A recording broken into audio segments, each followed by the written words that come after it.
राजस्थान की तपती धरती पर जहां हर किला, हर पत्थर अपने भीतर कोई गाथा समेटे हुए है, वहीं बीकानेर के रेगिस्तानी विस्तार में एक रहस्यमयी तोप है, लाखा तोप, जो न केवल अपने विशाल आकार के लिए प्रसिद्ध है, बल्कि इसलिए भी क्योंकि इसे कौन चलाता था, ये आज तक एक रहस्य बना हुआ है।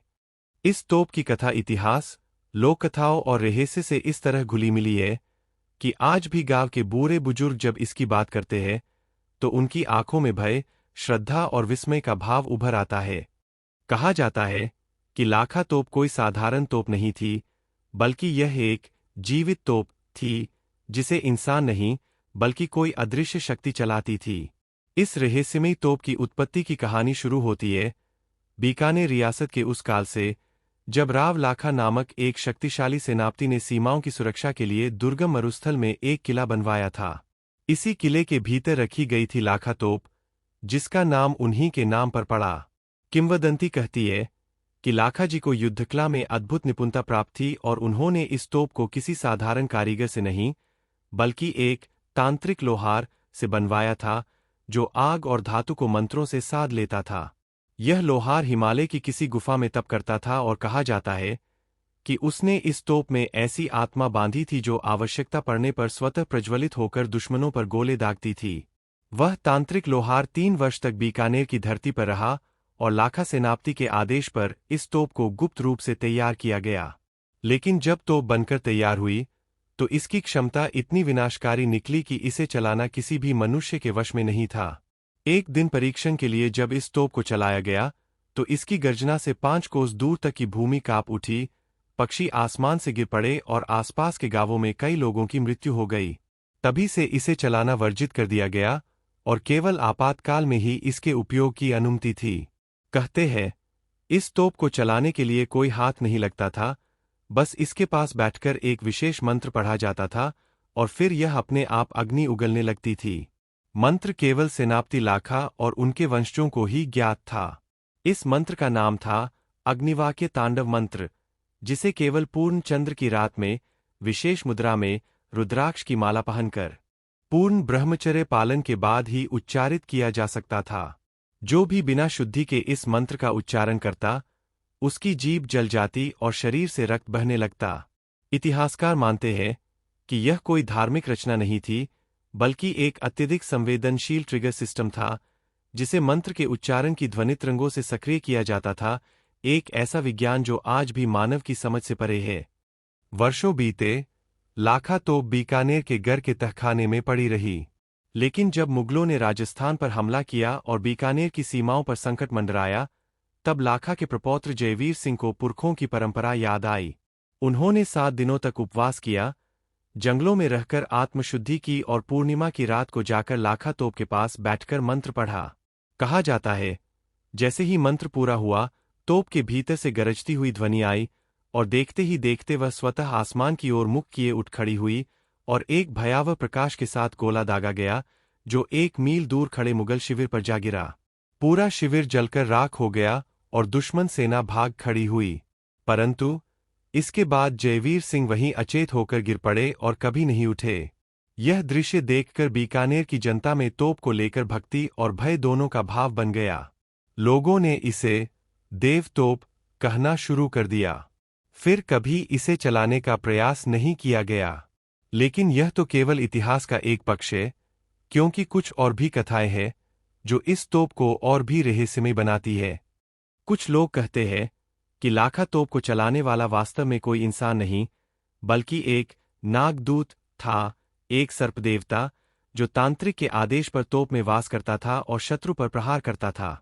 हर बार जब कोई दुश्मन बीकानेर पर चढ़ाई करता, तो रात्रि में एक काले नाग को देखा जाता जो किले की दीवारों पर रेंगता हुआ तोप तक पहुंचता और उसके फन को नल में डालकर अग्नि प्रवाहित करता।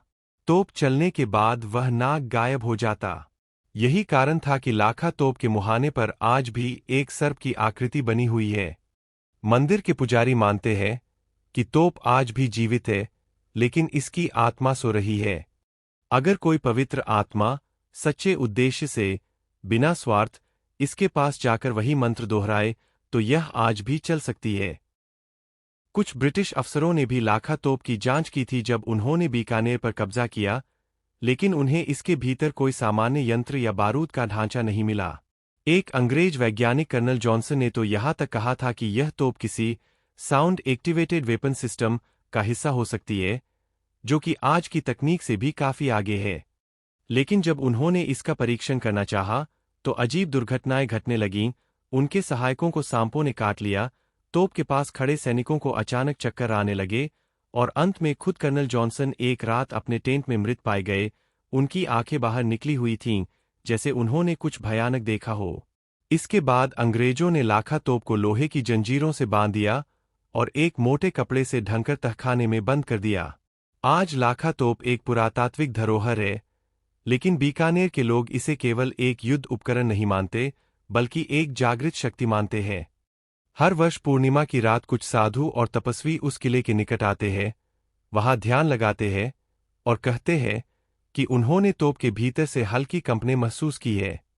कोई कहता है कि वह नाग अब भी वहां है, कोई कहता है कि तांत्रिक लोहार की आत्मा इस तोप में कैद है, और कोई तो यहां तक कहता है कि एक दिन फिर कोई जयवीर जन्म लेगा जो इस तोप को दोबारा जगाएगा, और जब भारत को किसी बड़े संकट से गुजरना होगा, तब लाखा तोप पुनः गरजेगी और आसमान को चीरते हुए शत्रु के शिविर को भस्म कर देगी।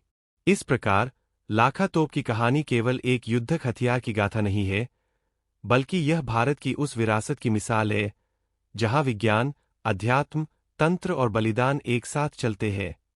यह उस धरोहर की गाथा है जो बताती है कि हमारे पुरखे केवल तलवारों से नहीं, मंत्रों, साधना और भक्ति से भी युद्ध जीतते थे। लाखा तोप आज भी मौन है, लेकिन जो उसकी कहानी को समझता है, वह जानता है कि यह मौन भी एक चेतावनी है कि शक्ति सो रही है, परंतु अमर है, और जब समय आएगा तो फिर से बोलेगी। जब लाखा तोप को अंग्रेजों ने जंजीरों से बांध दिया और उसे बंद तहखाने में छिपा दिया, तब से यह रहस्य और भी गहरा हो गया। आधुनिक युग में जब पुरातत्व विभाग ने इसकी जांच की, तो उन्हें भी चकित करने वाले तथ्य मिले। इस तोप में कोई बारूद या पारंपरिक गोला दागने की प्रणाली नहीं थी। इसके अंदर धातुओं का ऐसा मिश्रण था जो आज के विज्ञान से मेल नहीं खाता। कुछ वैज्ञानिकों का मानना है कि यह एक तरह का सोनिक वेपन, ध्वनि आधारित हथियार हो सकता है, जो ध्वनि तरंगों से सक्रिय होता था। वहीं कुछ रिसर्चर कहते हैं कि यह प्राचीन भारत का रेजोनेंस टेक्नोलॉजी का उदाहरण है, यानी मंत्रों की ध्वनि के कंपन से चलने वाली तकनीक। अमेरिका और यूरोप के कुछ वैज्ञानिकों ने लाखा तोप की संरचना की 3D स्कैनिंग करने की कोशिश की, लेकिन हर बार कैमरे के डेटा करप्ट हो गए। एक बार जापान की एक टीम ने तोप को हल्का स्पर्श करके स्पेक्ट्रम मापा, तो एक अनजानी ऊर्जा तरंग बाहर निकली, जिससे वहां लगे सभी उपकरण बंद हो गए। इन घटनाओं के बाद यह माना जाने लगा कि लाखा तोप के भीतर कोई ऊर्जा स्रोत अब भी सक्रिय है, जो केवल उन्हीं को स्वीकार करता है जो सच्चे हृदय से, बिना लोभ, उसकी शक्ति को जगाना चाहते हैं। आज लाखा तोप बीकानेर के किले में गहरी सुरक्षा में है। हर वर्ष पूर्णिमा की रात कुछ साधु और वैज्ञानिक दोनों वहां इकट्ठा होते हैं, एक श्रद्धा से, एक जिज्ञासा से। लेकिन अब तक किसी ने उसे फिर से सक्रिय नहीं किया। गांव वालों का मानना है कि जब भारत को कोई बड़ा संकट घेरेगा, तब लाखा तोप स्वयं जागेगी। तब न मंत्र पढ़ने की जरूरत होगी, न हाथ लगाने की, क्योंकि वो जीवित है, बस अभी सोई हुई है।